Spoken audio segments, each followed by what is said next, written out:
Bismillahirrahmanirrahim. I am Dr. Mukhtiar Ahmed, working as an assistant professor in Medical Unit 4 in PMCS Nawabshah.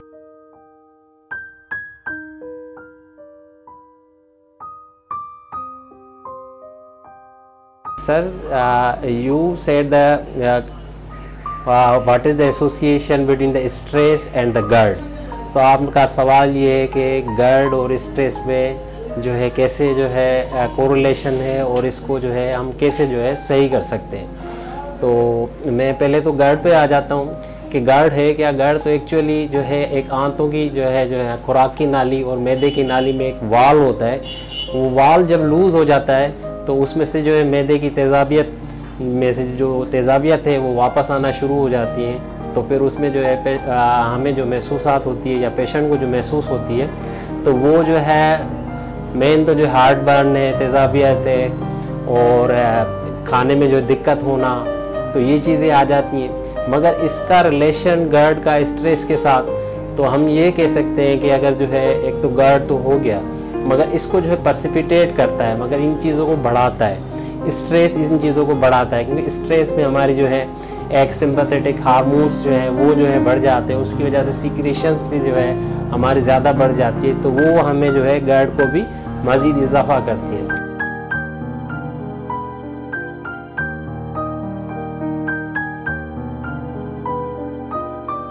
तो आपका जो सवाल था कि स्ट्रेस और GERD को कैसे मैनेज किया जाए, क्योंकि हमारे जो है स्ट्रेस को कम करने के लिए हम जो कहते हैं कि लाइफ स्टाइल मॉडिफिकेशन, उसमें हमारे पास ये आ जाता है कि हम जो इंडोर जो है जो हम सारा दिन जो है क्लिनिक्स पर बैठे रहते हैं या हमारे फैमिलीज़ हैं जो उनमें जो है बच्चे हैं तकरीबन इंडोर एक्टिविटीज़ ज़्यादा हैं, तो वो उनमें जो है ये जो है डाइजेस्टिव सिस्टम भी जो है मोटिलिटी जो है वो भी कम हो जाती है और जो है ओबेसिटी भी बढ़ जाती है। तो इसलिए ये है कि मेरा एक मैसेज भी है कि उसको कम करने के लिए आप अपना लाइफ स्टाइल तब्दील करें। लाइफ स्टाइल तब्दील करने के लिए जो हमारे पास एक जो है जनरल रूल है कि आप जो है एक्सरसाइज करें। एक्सरसाइज के लिए जो है एटलीस्ट जो है 5 डेज जो है 20 मिनट की रखें। आप वो टाइम आप खुद ही जो है, क्योंकि अब तो बिज़ी शेड्यूल है, एक डॉक्टर का भी बिज़ी शेड्यूल है, एक जो है अगर पेरेंट्स में देखा जाए बच्चों का बिज़ी शेड्यूल है। बच्चों को कहें कि जो है ये मोबाइल से इंडोर एक्टिविटी वो बंद कर दें, गेम्स खेलें, आउटडोर एक्टिविटी उनमें जो है ज़्यादा रहे, तो उसमें जो है वो एक तो स्ट्रेस भी कम होगा और दूसरा उसकी मोटिलिटी भी अच्छी हो जाएगी। तीसरा उनकी जो है ओबेसिटी जो है जो मेन इश्यूज़ हैं हमारे बड़ों में वो जो है वो भी कम जो है रहेगी। तो इसलिए तो स्ट्रेस और GERD का जो बड़ा जो है गहरा ताल्लुक़ है। तो ज़्यादातर तो स्ट्रेस मैनेजमेंट है ही आपकी लाइफ स्टाइल मैनेजमेंट।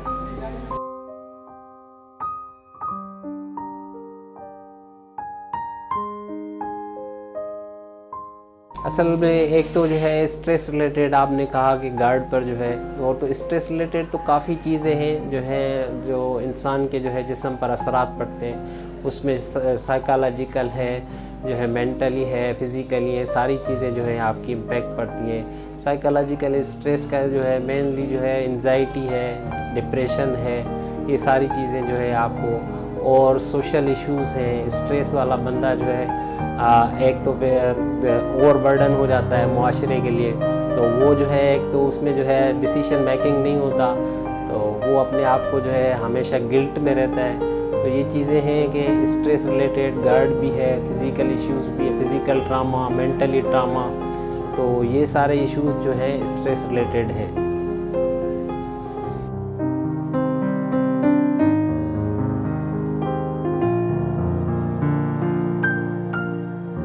ये अच्छा सवाल पूछा कि हम जो है ये गैस्ट्रोइसोफेजियल रिफ्लक्स डिजीज़ GERD को कैसे जो है हम मैनेज कर सकते हैं। पहले तो ये मैनेजमेंट, जैसे मैंने बताया कि मेन मैनेजमेंट है इसकी life style modification. Life style modification में मतलब जो ये चीज़ें हैं मैंने पहले भी ऑलरेडी डिस्कस की है।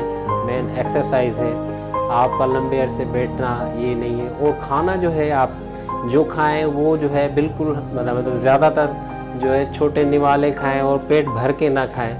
और खाना खाने के बाद जो है फौरी जो है ये कहते हैं कि सोए ना, सोने और खाने में जो है एटलीस्ट या 3 घंटे का या 2 घंटे का वक्फा हो। हमारे तो इस्लामी हिसाब से ये है कि अगर हम इशा से पहले खा लें और जो नमाज़ पढ़ के फिर जाके बाद में सो जाएं तो इसमें काफ़ी टाइम हो जाता है। एक अल्लाह ने हमें जो है ये चीज़ें बता दी हैं, मगर हम अमल नहीं करते। तो एक ये है कि 3 घंटे का वक्फा होगा तो उसमें से ये जो चीज़ें जो है कम होंगी।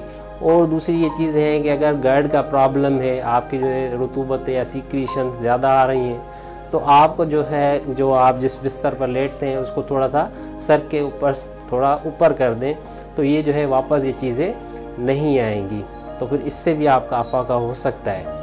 और ये जनरल मेयर्स हैं। और जो है ये जंक फूड है, कैफ़ीन है, अगर वो जो है चाय का ज़्यादा जो है कोई इस्तेमाल करता है, या उसके अलावा बदकिस्मती से कोई अल्कोहलिक है या कोई बियर पीता है, तो उससे और ज़्यादा जो है या स्मोकिंग करता है, तो उसको बिल्कुल ये चीज़ें बिल्कुल ख़त्म कर देनी है। फिर हमारे पास इसमें जो है आ जाती हैं मेडिसन, जो काफ़ी मेडिसन्स हैं जो इस जो है गर्ड या इसको ख़त्म कर देती हैं और उससे जो है फ़ायदा भी होता है। तो उसमें जो है काफ़ी ग्रुप्स हैं, अब ग्रुप्स बहुत निकले हैं। तो उसमें जो है PPI है, और जो है अभी जो है हमारे पास जो है जिसके थ्रू हम जो है ये दे रहे हैं, जिसमें वोनाप्राज़ोल जो एक ड्रग है, तो वो भी इसमें जो है काफ़ी फ़ायदेमंद होती है। तो उससे भी जो है ये आपकी जो है रुतूबत है, सीक्रेशन है, इसके लिए वो कम हो जाए।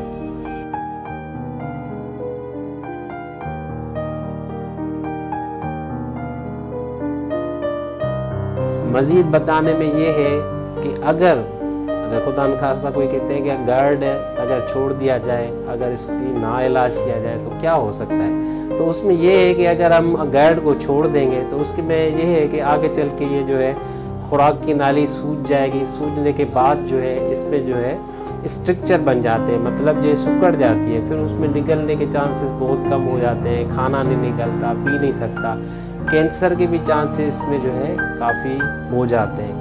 तो मतलब कि इसको अर्ली ट्रीट किया जाए, अर्ली डिटेक्ट किया जाए, और लाइफ स्टाइल आप जो है अर्ली जो है अपना तब्दील कर लें और बेहतर बना लें। यही है मेरा पैगाम। ये वीडियो रफ़ा अम्मा के लिए नोगर्ड बनाने वाले इदारे हिलक्स फार्मा की जानिब से पेश की जा रही है।